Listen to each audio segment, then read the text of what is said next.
Para el momento en que Pablo escribe este capítulo, es ya un anciano. Sin duda su cabello gris y cantidad de cicatrices en su cuerpo, y no lo digo de forma retórica. No olviden cuántas veces fue flagelado y apedreado por la causa del Señor. Sin duda su mano temblorosa está escribiendo bajo una tenue luz de la prisión, porque estaba en la prisión mamertina mientras escribía esta carta. Sabía que nunca más podría recorrer el mundo como lo hizo antes, predicando el Evangelio. Así es que lo que está escribiendo, él sabe, son sus últimas palabras, sus últimos deseos. Quizás estaba pensando en que este era su testamento, y mientras escribía, toda su mente, todos sus pensamientos estaban en su hijo espiritual, aquel a quien años atrás le había confiado la estafeta del Evangelio. Y temo que Pablo no tenía ni la más remota idea de que el Espíritu Santo estaba ocupando esta carta no solo para instruir a Timoteo, sino a cientos de miles de Timoteos durante la historia de la iglesia. Por supuesto, entre esos cientos de miles se incluye usted y yo. Con toda severidad, en este capítulo invoca a Dios y a Jesús, hace la diferenciación y los invoca como testigos de lo que está a punto de escribir y de pedir a Timoteo. A Dios lo invoca como testigo y a Jesús lo invoca como aquel justo juez, valga la redundancia, que dará a cada quien conforme a lo que cada quien haya hecho, sea bueno o sea malo. Desde luego que espera, en este caso, que lo que Timoteo haga sea bueno. Entonces invoca a Dios diciendo: mira, esto es tan importante, son mis últimas palabras, y estoy invocando a Dios que sea testigo entre tú y yo. Y además invoco al Señor Jesús para que te dé conforme a lo que hagas respecto a estas palabras. Sin mayor preámbulo, da la más importante orden que todo Timoteo debe cumplir en su vida, recordándonos, insisto, Dios es testigo de esto y Jesús premiará a cada quien conforme a lo que haga. Y la orden es simple: predica la palabra. La orden no es de exclusivo uso para los pastores, es para todo aquel que profesa ser cristiano.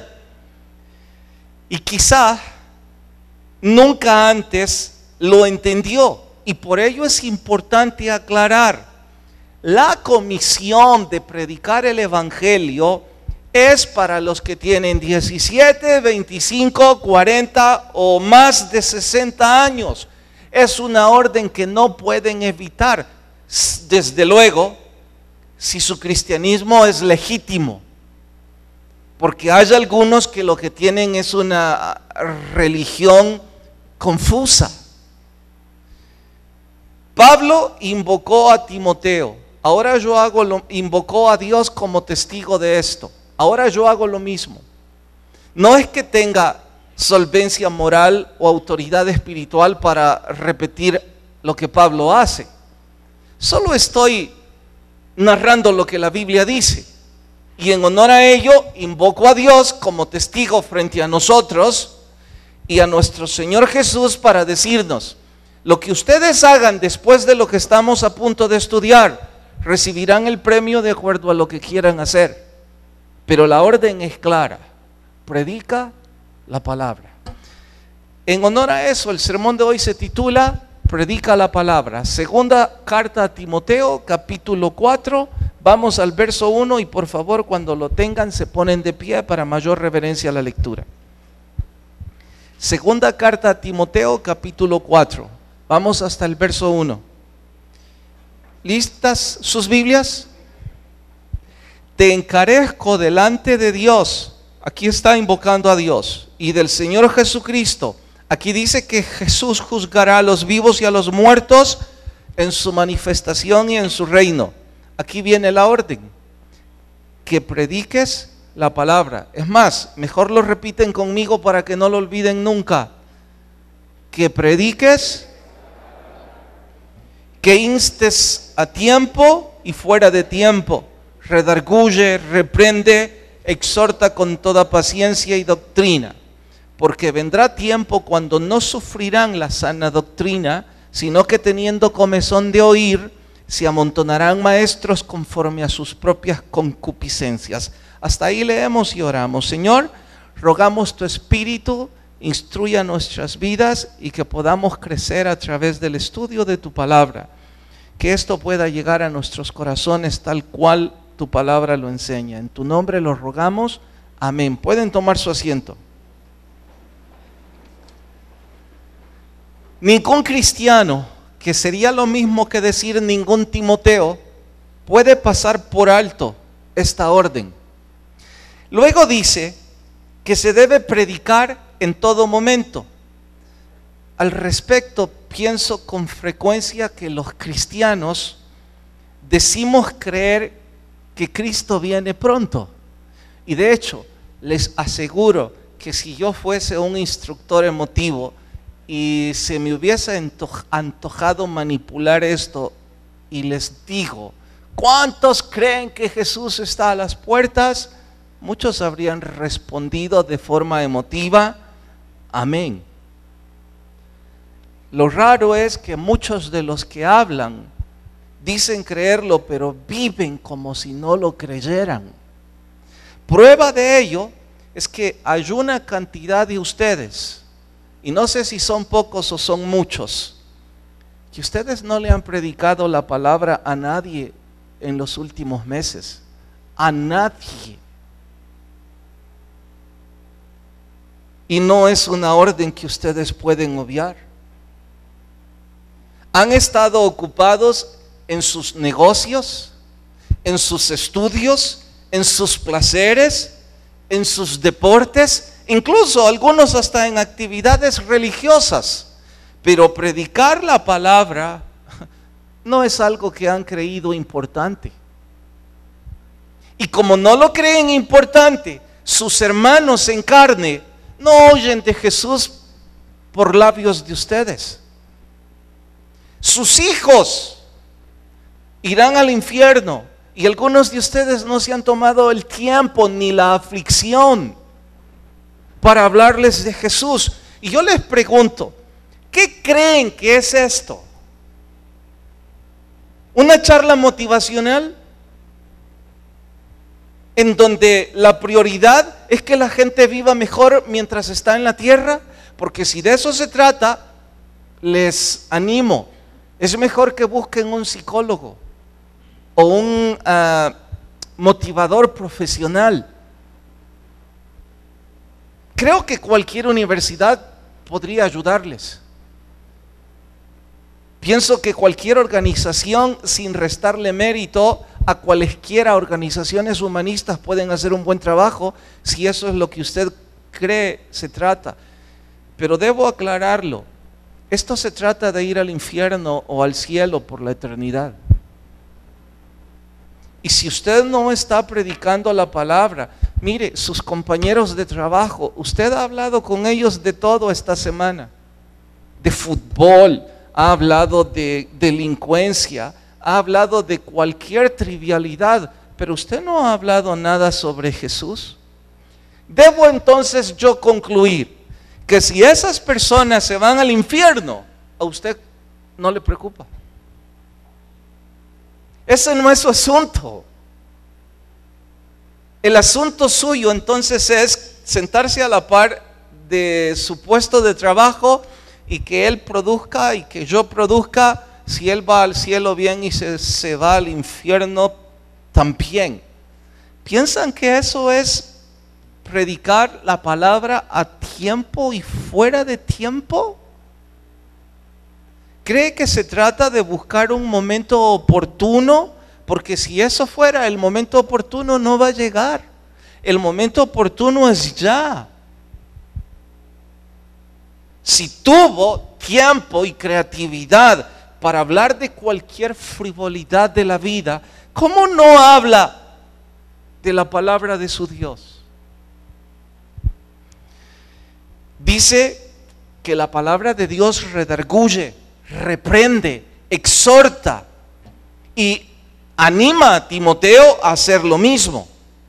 Y si algunos no manejan del todo esos vocablos, sería como decir, usa la palabra del modo que si es necesario tienes que reprocharles, tienes que confrontarles, tienes que animarles al cambio para honrar a Dios con sus vidas.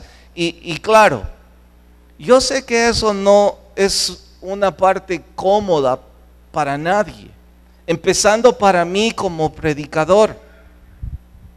Y confieso que esta es una de las partes más difíciles que yo nunca termino de entender en cuanto a mi competencia como consejero o como predicador, porque repetidas veces peleo conmigo mismo.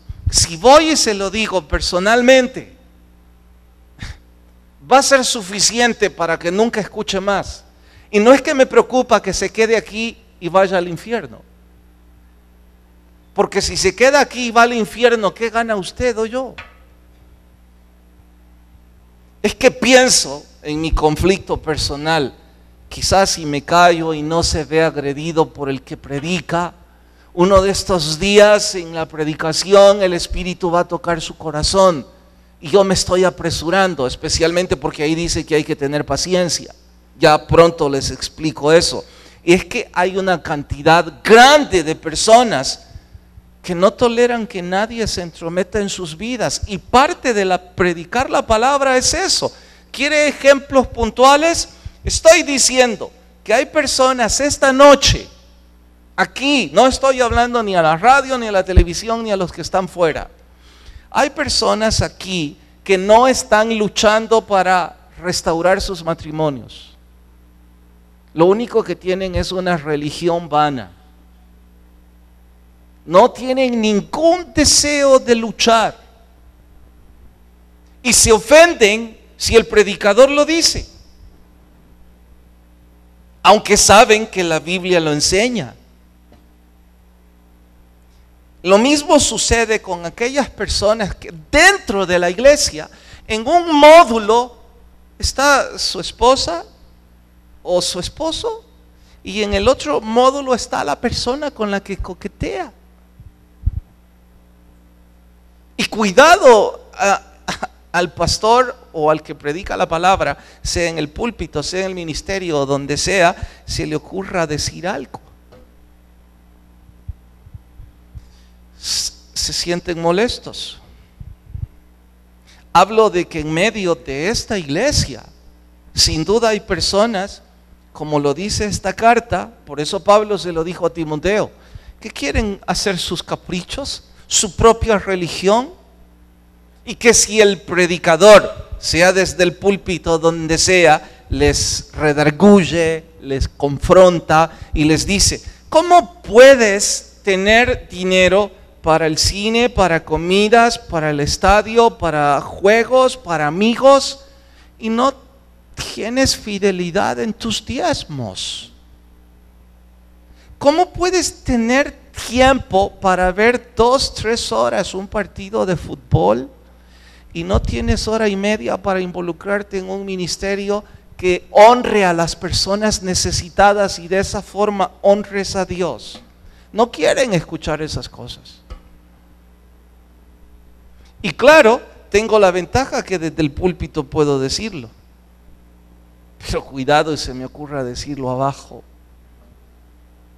Y algunos de ustedes que no tienen mi ventaja de ocupar un púlpito, tienen la desventaja que tienen la obligación espiritual y moral de decirle a su amigo, a su compañero de ministerio, a su compañero de trabajo, que es importante que escuchen lo que la Biblia dice,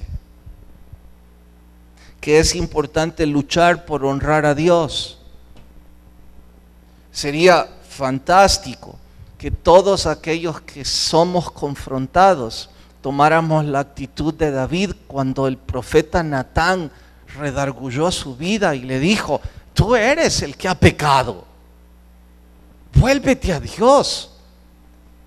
David, con un corazón roto, cayó de rodillas, confesó su pecado, pidió a Dios ayuda y empezó a luchar por salir. Pero no hay muchos David en nuestro entorno. Lo que hay es muchos Saúl, que se llenan de altanería y nadie puede decirles nada. Y sumado, quieren ocupar puestos ministeriales y se excusan en que otros son peores que ellos. Si alguien les dice: mire, esto no está bien, ¿es que acaso usted está corriendo esta vía o usted está participando de esta carrera comparándose con mortales y no con el patrón bíblico?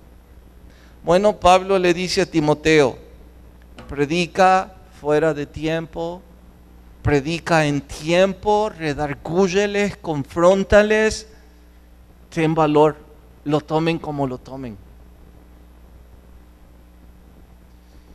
Y si alguna vez se ofenden, no te preocupes, dice, porque finalmente ellos llevan ofendiendo a Dios un montón de tiempo.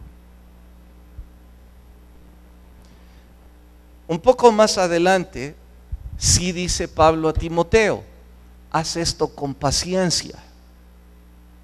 Dicho de otra forma, no todos reaccionan igual ante una instrucción bíblica. Algunos aprecian la exhortación y la toman para sí mismos, otros la detestarán. Pero Pablo dice: igual tienes que hacerlo. Y hazlo con urgencia, porque vendrán tiempos en que tendrán comezón de oír. Mejor vayan al verso 4 y así lo constatan. Siempre mismo capítulo, ahora el verso 4.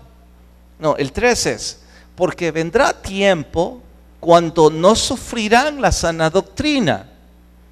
Sí tendrán comezón de oír, pero ¿oír qué?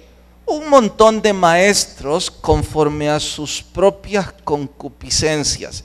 Dice: mira, Timoteo, es urgente que prediques la palabra tal cual es, porque vendrá un tiempo en que la gente tendrá comezón de oír, pero no la Biblia. Y si usted quiere tildarme a mí de amarillista, tiene derecho, porque yo creo que hoy por hoy la iglesia evangélica en este país tiene comezón de oír cualquier cosa, pero no tienen comezón por escuchar lo que la Biblia dice. Prueba de ello es que escuchan cualquier rama psicológica. Prueba de ello es que escuchan cualquier religioso emotivo. Y entre más sensacionalista sea, más lo aplauden. Entre más dinero o más espectáculo haya, desde su forma de vestir hasta su forma de caminar por el púlpito, más lo siguen. Comezón de oír fábulas, experiencias de hombres, pasión por esa infraestructura religiosa. ¿Es que acaso alguno mostró pasión por estudiar la Biblia? Estamos viviendo ese tiempo. En nuestro país, en la iglesia evangélica, si yo promuevo que nuestra directiva invierta fondos para organizar un concierto en un estadio y traemos a un artista cristiano, esperando que lo sea, famoso por muchos, y vendemos las entradas, no sé si llenaríamos un gimnasio o un estadio porque somos una iglesia chica, pero que tendríamos pérdida, no. Porque en este país la gente está dispuesta a pagar 5 o 10 dólares por ir a escuchar un concierto. Y si hay luces, y si hay humo, y si se parece a un concierto no cristiano, están todavía más emocionados. Y si hay demostraciones emotivas de parte del que predica, si es que predica, se emocionan todavía más. Pero si yo animo a que la directiva traiga a uno de esos oradores que el tiempo ha registrado su unción espiritual, que se paran en un púlpito, difícilmente se mueven y sus predicaciones difícilmente cambian de tono, pero enseñan la palabra. Ni aunque les regalemos la comida a la gente llegan. Y probablemente algunos que son de la iglesia tampoco llegarían. Porque hay comezón por oír sensacionalismo. Hay comezón de algunas personas que nacieron en este evangelio por conocer uno distinto. Nuevas iglesias, nuevas religiones, nuevo estatus social, nuevo costumbrismo. Si fuera por estudiar la Biblia, mire, todos los que se marchan de esta iglesia porque opinen, si alguna vez usted quiere lastimarme, le voy a decir cómo. Diga que se va de la iglesia porque yo ya no instruyo la Biblia. Eso en realidad me preocupa. Y diga que encontró una iglesia en donde sí está estudiando la Biblia. Yo seré el primero en aplaudirle y en decirle hizo lo correcto. Si yo estuviera en sus zapatos haría lo mismo. Pero es mentira, no porque yo sea un buen predicador. La mayor parte de gente se va con comezón de oír cualesquiera otras cosas, pero no por estudiar la palabra, no por crecer en ella. Vayan al verso 4. Se apartarán de la verdad del oído y se volverán a las fábulas.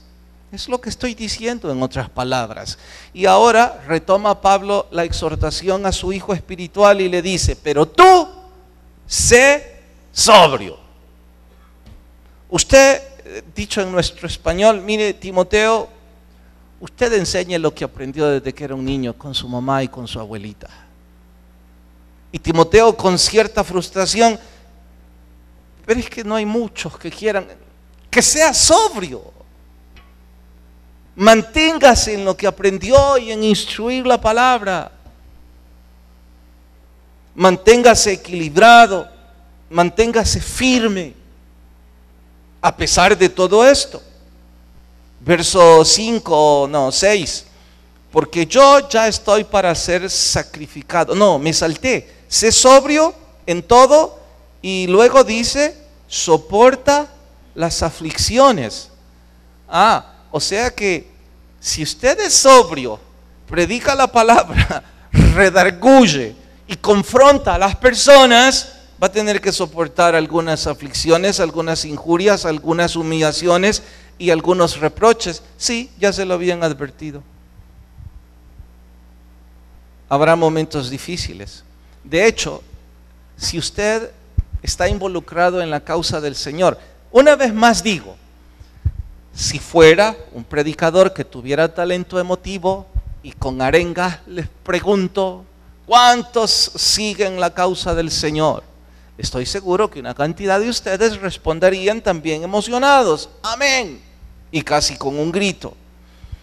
Ahora les preguntaría, demuéstrense a sí mismos que en realidad están involucrados con la causa y digan, no me digan a mí, díganse a sí mismos, ¿cuándo fue la última vez que fueron avergonzados o afligidos, humillados o acongojados por la causa de Cristo? No me diga que tiene problemas con sus vecinos porque usted parquea el carro de lado, o porque está peleando posición en su trabajo, o porque tiene conflictos con su esposa, por qué sé yo, cada cosa. No, estoy hablando ¿Cuándo fue la última vez que usted sufrió alguna aflicción por la causa de Jesús, por predicar la palabra, por confrontar, por redarguir, por tratar de llevar a otro al camino de Jesucristo? ¿Cuándo fue la última vez? Ni siquiera lo recuerdan algunos. Ese es su involucramiento en la causa. Ese es el evangelio en que vive. Muy distinto a lo que la Biblia enseña. Luego de sufre aflicciones, dice, haz obra de ¿qué cosa? ¿Qué es esto? Hay tantos ministerios en la iglesia, o mejor digo en el evangelio, pero mire, en esta pequeña iglesia se requieren tantos obreros y profesionales en cada disciplina que a veces nos sorprendemos. Cito ejemplos sencillos. El orfanato necesita psicólogos y trabajadores sociales, además de nanas y papás adoptivos. La radio necesita locutores, necesita un técnico en radio y también uno en ingeniería eléctrica. La clínica necesita médicos. El colegio necesita licenciados en ciencias de la educación. Para que este culto se eche a andar se necesitan varios operadores de sonido, de video. Se necesita varios que nos ayuden en el ministerio de parqueo para que usted haya entrado a este culto. Oiga, sin exageración alguna, esta es una institución multidisciplinaria. Y todos son ministerios necesarios para que el evangelio se multiplique, pero ningún ministerio puede evadir la labor de evangelista. Cualesquier actividades que usted haga, predicar la palabra y ser un evangelista es una responsabilidad implícita a su llamado. Estoy diciendo, usted es el encargado de música. ¿Desde cuándo no le habla a nadie de Jesús? Pero yo estoy sirviendo, estoy cantando. Yo no escribí esto. Usted es de los que acomoda, sí está sirviendo al Señor, nadie lo pone en duda. De hecho, sin usted esto funcionaría como un desastre. Pero no por eso puede evadir que no le ha hablado a nadie de Jesús en los últimos días. Realiza obra de evangelista. Eso es lo que nos está diciendo. Luego, versículo 7. Siempre capítulo 4, pero ahora versículo 7. He peleado la buena batalla. He acabado la carrera. He guardado la fe. Por lo demás me está guardada la corona de justicia, la cual me dará el Señor juez justo en aquel día, y no solo a mí, sino también a los que aman su venida. Noten que Pablo en ningún momento está diciendo, miren, yo soy un ganador aquí. Dice que el justo juez decidirá en aquel día si lo hizo bien o no, y que ese mismo justo juez, y estoy siendo redundante porque Pablo lo recalca en honor a que lo entendamos, es que hay jueces no muy justos. Y aquí está refiriéndose que es el juez perfecto. Que ese justo juez dará el premio a quienes escucharon el consejo, o lo quitará a quienes lo obviaron. Y él no dice, mire, yo ya soy un ganador. Él solo dice, acabé la carrera porque estoy por morirme, no porque ya puedo jubilarme y declararme victorioso.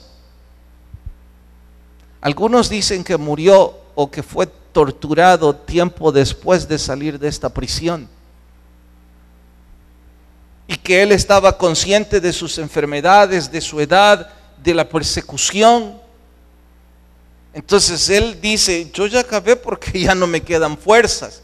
Y más tarde en casa corroborarán que incluso dice, casi todos me han abandonado. Los que estaban cerca de él, de la prisión mamertina, y por eso dice a Timoteo, ven pronto a verme, trae a Juan Marcos. Le está diciendo, mira, aún yo Me siento tan solo ahora que me harían mucho bien si ustedes vienen a animarme, pero no voy a pasar de largo, que debo exhortarlos y que ustedes también deben correr, deben participar de esa carrera de forma legítima, porque la preocupación de Pablo es que algunos creen que están en la carrera cristiana, pero no lo hacen de forma legítima y por ende no les tiene cuenta. No es cierto, no es genuino, no están caminando por el evangelio, están caminando en una religión equivocada. No están avergonzados, no están luchando, no están pidiendo a Dios milagros para que sus vidas sean restauradas. No le están hablando a nadie de Jesucristo, no están haciendo obra de evangelista, no están involucrándose en nada, no sufren aflicciones por la causa del evangelio. ¿Qué es lo que viven? Cualquier cosa menos evangelio. Y por ello Pablo termina su testamento, si es que puedo llamarlo así, diciendo: mira, ve por esta carrera que yo ya terminé, pero de forma legítima, y persevera en ello. Sé sobrio haciendo lo que siempre te enseñé. Yo creo que una palabra clave para decir que alguien corre o no legítimamente podría ser perseverar. Me dijo uno de ustedes el otro día, y quizás tiene razón, predicador, se ha puesto a pensar, me dijo, que si todas las personas que alguna vez se congregaron en esta iglesia siguieran viniendo, aun cuando hiciéramos un culto más, ¿no cabríamos? Yo dije, pues no, nunca lo pensé.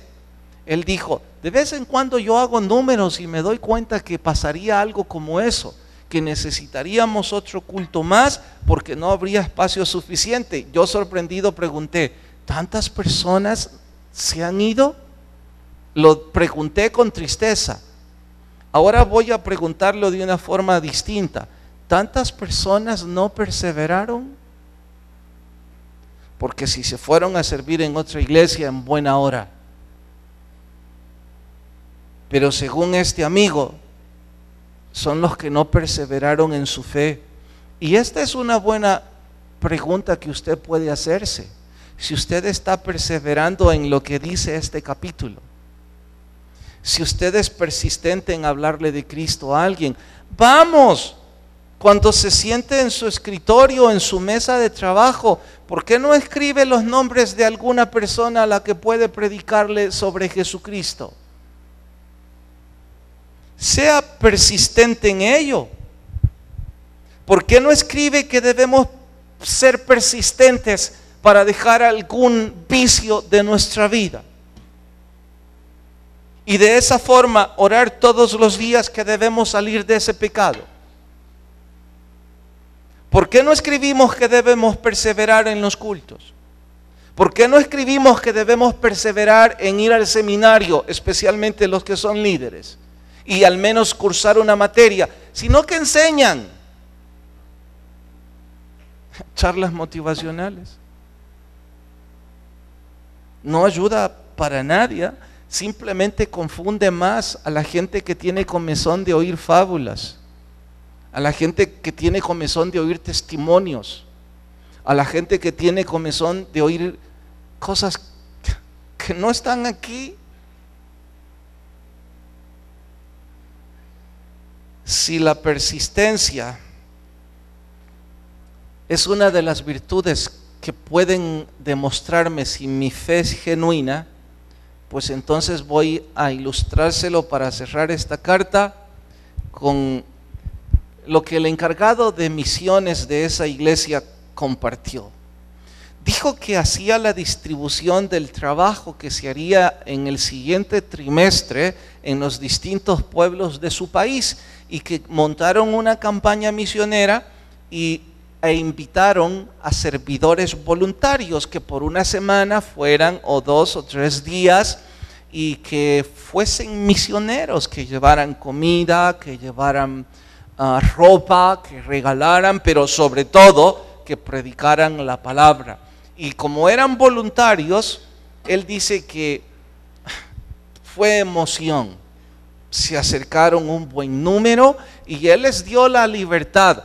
Puso los pueblos en donde tenían alguna obra y uno que otro en donde pensaban poner una obra. Y rápidamente hubo voluntarios para todas, menos para una. Y él sonrió y dijo, siempre igual. Era un pueblo que ya se había convertido en famoso porque quienes antes habían ido regresaban diciendo que esa gente tenía corazón duro, que a veces hasta los abucheaban, que si hubieran podido los sacarían a la fuerza, y siempre traían 1 o 2 testimonios de conversión. De hecho, ya habían levantado una pequeña casa de oración. Pero claro, no se comparaba a los testimonios de los otros pueblos que siempre venían emocionados. Al fin uno de los voluntarios, un poco altanero, dijo, yo acepto lo que nadie quiere. Entonces el pastor encargó a uno de los servidores empleados por la iglesia y le dijo, mire, vaya con él porque es nuevo, no sabemos mucho de él, usted apóyele. Pasó el tiempo de esos viajes de misiones, regresaron todos dando testimonios y todos preguntándose. El pastor de misiones le dijo al empleado, ¿cómo les fue? Se me perdió, le dijo. Yo me fui para la obra que habíamos instalado y lo busqué los 4 días, no lo encontré. De pronto se acercó y le preguntaban, ¿cómo le fue? Bien, decía. Otros, mire, ¿cómo le fue? Bien, repartí todo. La gente estaba tan feliz, recibieron la comida, recibieron la ropa, y le dijo uno de los que antes había ido, y nadie le abucheó, nadie le humilló, no, nadie. Hasta que uno cercano a él le preguntó, ¿y cómo lograste tan buen resultado? Él le dijo, mira, yo no sé por qué hacen tanto alarde. Yo creo que ni se dieron cuenta que yo era cristiano, le dijo. ¿Entendieron esto? Para los que no lo entendieron, esa es la razón por la que nadie le ha dicho nada sobre su fe. Nadie se entromete con usted. Esa es la razón por la cual usted no sufre aflicciones por la causa de Cristo, porque su vida, si usted no lo dice con su boca, nadie se daría cuenta por sus actos. Y ahora Pablo nos exhorta a que se note por nuestros actos y que se escuche por nuestra boca que debemos predicar el evangelio. Cada quien decide lo que debe hacer con lo que la palabra escribe. Inclinan sus rostros y oramos. Señor, gracias por tu palabra y rogamos hayas hablado a nuestras vidas y que podamos ser exhortados por ti. Perdóname por las veces que soy el pésimo ejemplo que aquí se escribe. Y gracias porque todavía me hablas, Señor, y tengo oportunidad de corregir. Y si hay personas sin Jesús, te ruego toques tan fuerte sus vidas que él o ella puedan venir a Cristo. Mientras todos oran, rostros inclinados y ojos cerrados. 1 o 10 veces vino, pero nunca antes recibió a Jesús. Nadie le va a invitar a venir al frente que le aplaudan. Pero usted y yo necesitamos a Jesús. Si alguien dice, predicador, póngase de pie esta noche y abra su corazón a Jesús. ¿Habrá alguien que me deja orar con usted? Y que usted dice, predicador, yo quiero venir a Jesús. ¿Habrá alguien que recibe a Jesús? Levanta su mano. ¿Habrá alguien en medio nuestro? Dios le bendiga, puede bajar su mano. Todos continúan con sus rostros inclinados y sus ojos cerrados. Dios le bendiga también. Qué bueno por aquellos que tienen el coraje y el valor de poner su fe en Jesús. Qué triste que usted regrese a casa con el ánimo de haberlo hecho y no lo hizo. No se trata de aceptar religión o compromisos con nosotros, es entre Jesús y usted. Habrá alguien más que levanta su mano y viene a Jesús. Señor, gracias, pedimos que tu misericordia nos abrace, nos despidas en paz, mas no de tu presencia, en el nombre de Jesús. Amén. Dios nos bendiga, nos vemos fin de semana.